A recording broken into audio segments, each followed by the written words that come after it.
ओम।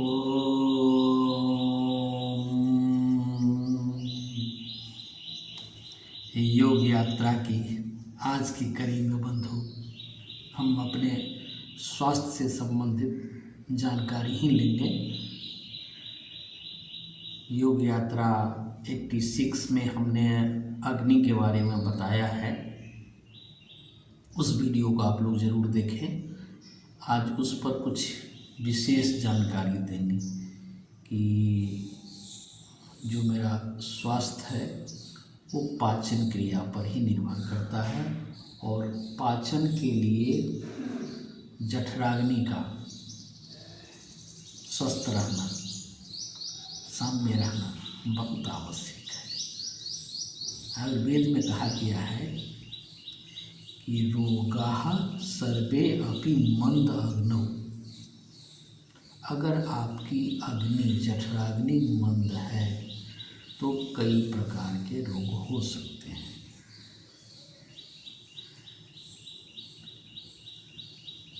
मंद अग्नि होने के बहुत सारे कारण होते हैं, लेकिन हम समझें कि अग्नि का जो महत्व है वो आपको बहुत ज़्यादा है।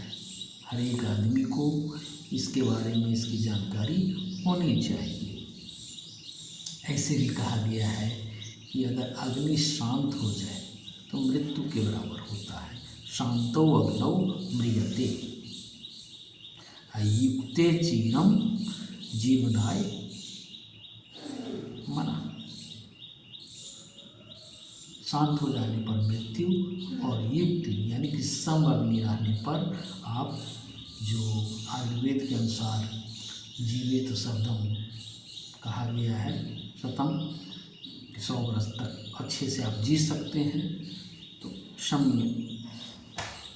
रहने पर जीवन स्वस्थ रूप से चलता है। गीता में भी कहा गया है कि अहम वैश्वानरो भूत्वा प्राणिनाम देहम आश्रितः। अग्नि के रूप में भी हम सभी प्राणियों के शरीर में निवास करते हैं। अग्नि का इतना महत्व है। आयुर्वेद के अनुसार अग्नि आपको उम्र पर, मौसम पर और आपकी प्रकृति के अनुसार निर्भर करता है कि अगर अग्नि वात प्रधान है तो विषम अग्नि होगा, अगर पित्त प्रधान है तो तीक्ष्ण अग्नि होगा और अगर कफ प्रधान है तो मंद अग्नि होगा। और तीनों में कफ पित्त वायु तीनों में समता होनी चाहिए, तो सम अग्नि होना चाहिए। कहा भी गया है कि सम दोषाः सम अग्निश्च सम धातु मलः क्रिया प्रसन्न आत्म इंद्रिय स्वस्थ इत्यम धीयते। आपका जो दोष है यानी कफ पित्त वायु और अग्नि जो कहा गया वो भी सम होना चाहिए। जो सभी धातु में अग्नि होता है, हम इसके विशद व्याख्या में नहीं जाएंगे। मूल रूप से चूँकि वीडियो लंबा हो जाएगा, मूल रूप से हमें ये समझना है कि जो अग्नि है वो मेरा साम्य होना चाहिए। उम्र में देखिए कि बाल अवस्था में कफ प्रधान होता है और युवा अवस्था में पित्त प्रधान होता है और जो वृद्ध अवस्था होता है उसमें वायु प्रधान है। तो हम पहले ही समझ गए हैं कि अगर कफ प्रधान है बाल अवस्था में तो अग्नि मंद होता है, और युवा अवस्था है तो पित्त प्रधान है तो तीक्ष्ण होता है, और वृद्ध अवस्था है तो वात प्रधान है तो थोड़ा सा मंद होता है। अब आप ये समझिए कि आपको अपनी प्रकृति को समझना है और प्रकृति के अनुसार ही आप अपनी अग्नि का पहचान कर सकते हैं। मौसम में देखिए, मौसम के अनुसार भी क्या होता है कि जब हेमंत और शिशिर ऋतु रहती है तो आपको ऊंची रहती है, तीक्ष्ण रहता है। वसंत और शरद ऋतु रहता है तो मध्यम रहता है, और वर्षा ऋतु रहती है तो आपको अग्नि शांत होती है, अग्नि मंद होती है। पाचन क्रिया आपका इसी के अनुसार, मौसम के अनुसार बदलते रहता है। तो थोड़ी सी जानकारी ये अग्नि के बारे में दे दिया कि उम्र के आधार पर, यानी आयु के आधार पर, मौसम के आधार पर आप इस अग्नि को समझेंगे और उसी अनुसार आप अपना आहार विहार करेंगे तो आप स्वस्थ रहेंगे। अच्छा अग्नि रहने पर, सम अग्नि रहने पर क्या होता है, आयु वर्णो बलम स्वास्थ्यम उत्साहो उपचयो प्रभा, कि अगर आपकी अग्नि सम है तो आप ज़्यादा दिन तक स्वस्थ रह करके आयु बढ़ा सकते हैं, आपका चेहरे पर चमक रहेगा, आप बलवान रहेंगे, आपका स्वास्थ्य अच्छा रहेगा, आप में उत्साह, किसी भी काम के करने का उत्साह होगा, आलस की कमी होगी, और आपका जो मेटाबॉलिज्म है, उपचय क्रिया, ये बिल्कुल शरीर में निर्बाध रूप से चलते रहता है, और प्रभा आपकी कांति बढ़ती है, रोज बढ़ता है। बंधु, हम सम अग्नि होना बहुत ज़रूरी है। अब सम अग्नि से वो रहने के लिए इसको विकृत कौन करता है, इसको समझना जरूरी है कि विकृत कैसे हो जाता है, सम क्यों नहीं रह सकता है। विकृत होने पर आपको भूख कम लगेगी, पाचन क्रिया सही नहीं होगा, जीभ पर सफ़ेद नज़र आएगा, आपको नींद कम आएगी, चर्म रोग होंगे, यानी जितने भी ऑटो इम्यून सिस्टम में कमी आएगी, आपको ऑटो इम्यून डिजीज हो जाएगा। इसके लिए आयुर्वेद में कहा गया है कि जो मंद अग्नि होने के कई कारण हैं, मुख्य रूप से अध्यशन, यानी भूख नहीं लगने पर भी खाना, पहला कारण। दूसरा अजीर्णाशम, आपको अगर अजीर्ण हो गया है उस अवस्था में भी खाना। और विस्माशम, यानी कि कभी ज़्यादा खाना, कभी कम खाना, उचित रूप में भोजन नहीं करना। तो इस तीनों को होने से आम दोष उत्पन्न होता है, और आम दोष उत्पन्न होने से ब्लड में गंदगी चली जाती है, जिसके चलते कई प्रकार के रोग हो जाते हैं। फिर अगला है विरुद्ध आहार। आयुर्वेद में स्पष्ट कहा गया है कि जो विरुद्ध आहार है वो नहीं लेना चाहिए। विरुद्ध आहार के बारे में बहुत सारी डिटेल जानकारी हमने अपने वीडियो में दिया है, आप उसे देखेंगे। ये नहीं लेना चाहिए। फिर आपका मानसिक भाव कैसा है, आप चिंतित हैं, भयग्रसित है, शोक है, ईर्ष्यालु हैं, दोष लोभी हैं, तो आपका मन भाव की दशा कैसा है। अगर मन भाव की दिशा बिल्कुल ही निगेटिव है तो आपका अग्नि मंद हो जाएगा, पाचन क्रिया गड़बड़ाएगा।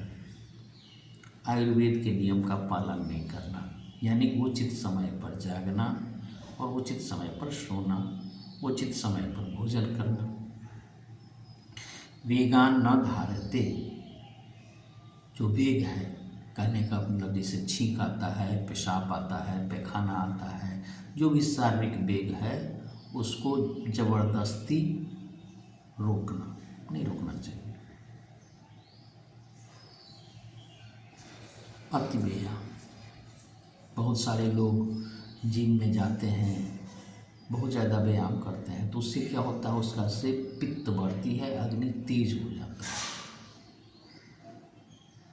नहीं व्यायाम करना, उससे मंद हो जाता है, और वो भी अच्छी चीज़ नहीं है। बीच का रास्ता अपनाना चाहिए। तो ये कुछ कारण है जिस वजह से आपका विकृत होती है अग्नि। हम इसके लिए क्या करें? सबसे बड़ी बात है कि मेरा अग्नि साम्य हो, इसके लिए हमें क्या करना है। आयुर्वेद में देखिए बहुत सारे उपाय बताए गए हैं। उसमें से प्रथम उपाय लंघनम, फास्टिंग, उपवास। तो सप्ताह में एक दिन तो उपवास करना ही चाहिए। प्लस भोजन के मामले में आपको सूर्यास्त से पहले भोजन कर लें तो ऐसे ही फास्टिंग का समय हो जाता है। और सुबह फिर अगर हम सूर्यास्त से पहले 5 से 6 के बीच में हम भोजन कर लेते हैं और सुबह होने पर 10 बजे के आसपास अगर हम फिर भोजन करते हैं तो मेरा फास्टिंग हो ही जाता है। दूसरा, सुबह उठ करके सुसुम पानी पीना चाहिए। सुसुम पानी में अगर हम थोड़ा सा अदरक, जीरा, अजवाइन, मेथी, इसे अगर उबाल करके हम पिए तो बहुत ज़्यादा, जिसको गर्म ड्रिंक्स बोलते हैं, तो आपको बहुत फ़ायदा करेगा, वो लेना चाहिए। तीसरा, प्राणायाम और योग का सहारा लेना चाहिए। प्राणायाम और योग आसन के लिए बहुत सारे वीडियो हैं, आप अन्य यूट्यूब पर भी देख सकते हैं, मेरा भी है, उसका भी अनुसरण कर सकते हैं। चौथा, एवॉइड ओवर ईटिंग। कभी भी ओवर ईटिंग नहीं करना चाहिए। ओवर ईटिंग से कई तरह के रोग उत्पन्न होते हैं। दीपन, पाचन और अनुलोमन। पाचन क्रिया ठीक रहने के लिए आपको ये शब्द आयुर्वेदिक शब्द है कि जैसे सौंठ लेना चाहिए। सौंठ आप गर्म पानी के साथ ले सकते हैं, मुलेठी ले सकते हैं, उसको घी के साथ ले सकते हैं, तो ये आपका पाचन क्रिया सही रहेगा। मुख्य रूप से जिस समय आपका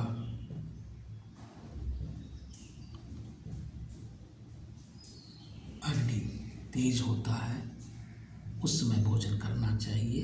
तो सही समय 10 से 2 के बीच में है। ये पित्त आपका एग्रीवेट रहता है, तो भोजन का असली समय 10 से 2 के बीच में है, करना चाहिए। तन बना, भोजन करने समय बिल्कुल ही शांत मौन होकर के करना चाहिए। किसी भी तरह का शोरगुल या टीवी या मोबाइल नहीं देखना चाहिए, शांत मन से खाना चाहिए। भोजन में सटरस होना जरूरी है। भोजन का प्रारंभ अगर हम मीठा से करें और अंत तीक्ष्ण से करें तो आपका पाचन क्रिया अच्छा होगा। जबकि आजकल लोग उल्टा करते हैं, भोजन के अंत में मीठा खाते हैं, जबकि इसको शुरू में खाना चाहिए। ये छोटी सी गलती होती है, नहीं होना चाहिए। और अगर आप अपने से नहीं कर सकते हैं तो जो आयुर्वेद में पंचकर्म है, उस पंचकर्म को अपना करके अपने स्वास्थ्य को ठीक रखेंगे, जिसमें बस्ती, बमन और विरेचन शोधन क्रिया किया जाता है।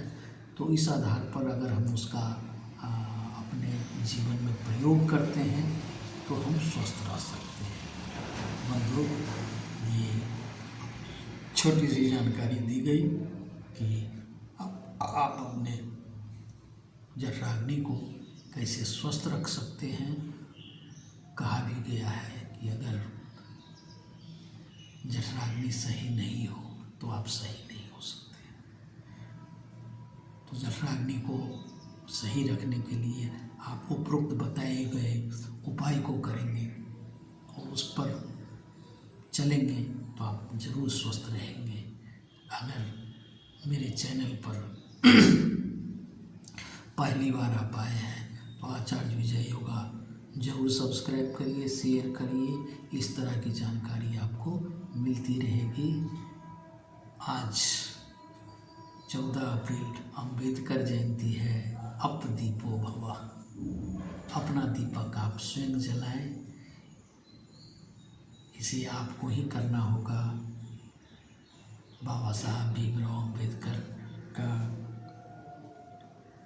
भारतीय समाज में बहुत ही योगदान रहा है और उन्होंने जो दीपक जलाया है, जो अग्नि जलाया है, सिंबल ऑफ नॉलेज उनको कहा गया है। तो हम भी आज 14 अप्रैल के अवसर पर अपने अग्नि के बारे में समझें और अपना दीपक खुद जलाएं। ओम शांति।